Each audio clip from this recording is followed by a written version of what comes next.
Gurudev dairy बोला अनुभवाचे आधी केले मग सांगितले.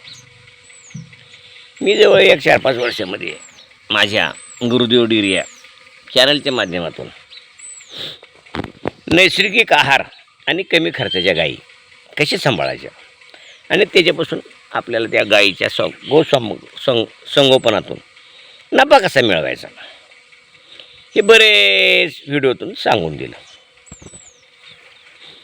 नैसर्गिक नाही, केमिकल नाही, त्याच्यामुळं खर्च कमी, आयुर्वेदिक पद्धतीनं रोगप्रतिकारक शक्ती चांगली, अमुक तमुक सगळं तुम्हाला शिकवलं. आता इथून एक मी महत्त्वाची व्हिडिओ टाकणार आहे शेतीविषयक. तुम्ही सगळ्यांनी सबस्क्राईब करा, लाईक करा, कमेंट्स टाकत जा.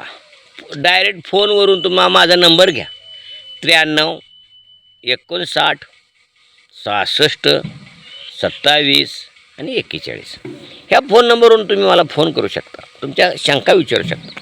इथून पुढे मी तुम्हाला शेतीविषयक एक अनमोल माहिती सांगणार आहे. अनमोल, ज्याचं मूल्य करता येणार नाही, ते पण असंच कमी खर्चाची शेती. आज आपल्याला शेती परवडते का? नाही. शेतकरी आत्महत्या करतो का? तर होय. का करतो? तर परवडत नाही. का? मिळत नाही. सरकारच्या नावानं ओरडायचं, कर्ज माफ करा, पैसे द्या, अनुदान द्या, गारपीटचं अनुदान द्या, अमुक द्या, तमुक द्या. सतत आपण हात पसरतो पुढं, सतत हात पसरतो आहे. काय आम्हाला द्या बाबा. पुढारी पण तेच करतात, आपले तथाकथित शेतकरी नेते तेच करतात. द्या आम्हाला, द्या नाही घ्या, आपल्या हक्काचं घ्या. तर शेतीचा खर्च कमी करणे ती काळाची गरज आहे. याच्यामध्ये तुम्हाला मी आता याच्यामध्ये एक 8-10 व्हिडिओ मी तुम्हाला टाकणार. प्रयोगासगट आधी केले मग सांगितले आणि त्याचा तुम्ही अनुभव घेऊ शकता. ते कसं, शेतीच्या 3 पद्धती आहेत. पूर्वीची आपली पद्धती आहे जैविक पद्धत, त्याच्यानंतरची पद्धती आहे सेंद्रिय पद्धत. सेंद्रिय म्हणजे काय, जैविक म्हणजे काय नंतर सांगा. आणि रासायनिक पद्धत म्हणजे काय, ॲलोपॅथी, जसं औषध पद्धत आहे तशी.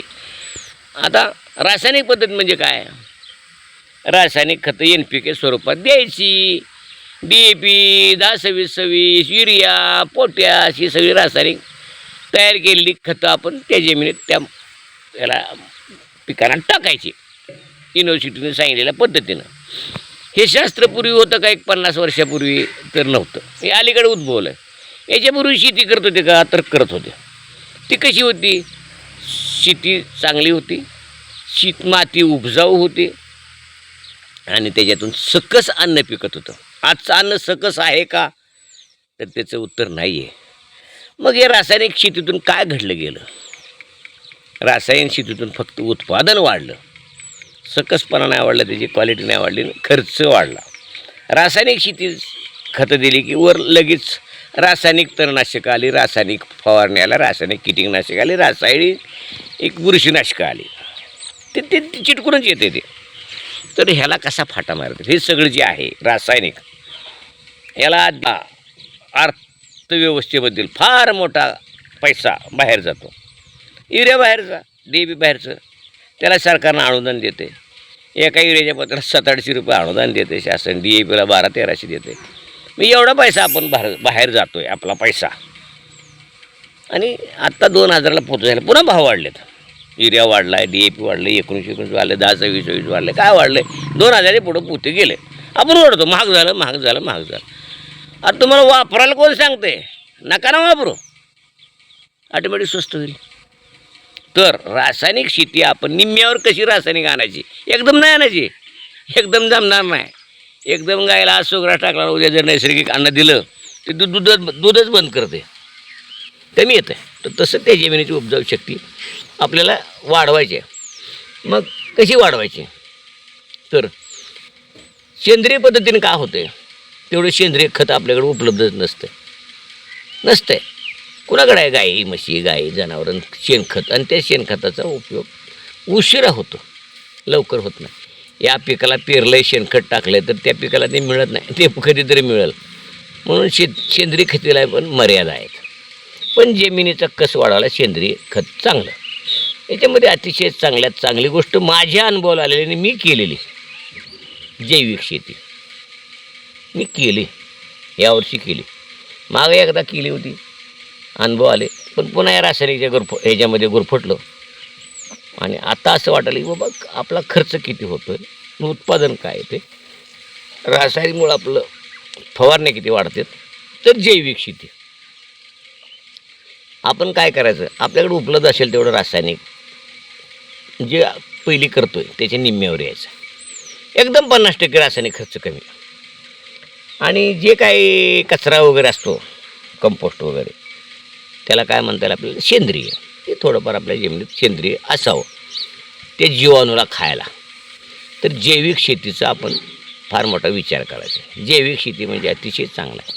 मी नेहमी सांगतो, आपण काय खातो त्याला काय किंमत नाही, आपल्याला काय पचतोय त्याला किंमत आहे. इनकमिंग आणि आउट गोईंग जर सगळं चांगलं असेल तर त्या गाईची प्रकृती कशी राहते चांगली, माणसाची पण तशीच राहते. तसं त्या जमिनीचं आहे. जमिनीत तुम्ही काय खाऊ घालताय काय उपयोग नाही. ती जमीन किती उचलतंय ते पीक तुमचं, मग ते उचलायला काय करावं लागेल, काय घालतो त्याच्यापेक्षा काय पचतंय. मग ते पचतंय कसं, पचवतोय कोण, आणि ते कुठल्या पद्धतीने पचवलं जातं आहे, आणि ते पिकाला उपलब्ध कसं केलं जातं आहे, ह्या सगळ्याचा उपभोग मी एक आणखी 5-6 व्हिडिओ लांबतील अशी म्हणून करत नाही. एक 5-6 व्हिडिओमध्ये तुम्हाला एक दिवसाआड मी व्हिडिओ टाकत जाईल. ते पचतंय कसं, आणि ते पचलेलं अन्न त्या पिकाला मिळालं नंतर त्या पिकाची टवटवी कशी येते, आणि जे जीवाणूपासून जे अन्न मिळते त्या प्याला रासायनिक मुक्त, ते जाहीर झालेलं अन्नसुद्धा विषमुक्त असेल, त्याच्यावर समाजाचं आरोग्य चांगलं राहील. आणि ते अन्न आपण बनवायचं आहे, ते पिकं आपल्याला बनवायचं आहे, ते फळ आपल्याला बनवायचं आहे. जैविक शेती, ते जीवाणू वाढवायचे आहेत, आणि ते जीवाणू वाढवल्यानंतर आपल्याला फार चांगले रिझल्ट आहेत. मला आलेत, ते युनिव्हर्सिटीचं पुस्तक वाचून नाही, मला आलेत. काय काय केले ते मी सांगणार आहे. तर आपण जैविक शेतीकडे वळूया आणि आपल्या जमिनीतले जीवाणू जिवंत करूया, त्याला आपण सॉईल कंडिशनर म्हणूया.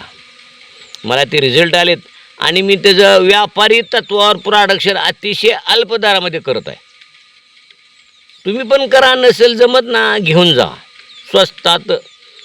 भाजीपाल्यासाठी वेगळं शेड्यूल असेल, ऊस पिकासाठी वेगळं असेल, फळबागासाठी वेगळं असेल, आणि हे सगळं जैविक शेतीकडे आपण वळूया, नैसर्गिक शेतीकडे आपण वळू द्या, विषमुक्त शेती करू द्या. याच्यावरचा मग काय होईल, रोग किडीचा प्रादुर्भाव कमी होईल, तो पण खर्च कमी होईल, आणि जेणकेन प्रकारे आपला खर्च निम्म्यावर येईल. पुढच्या वर्षी आणखी थोडा कमी करू द्या, आणि असं अमृतासारखं आपलं धनधान्य आपण पिकून लोकाला देऊया, आणि त्याला भाव पण मागूया.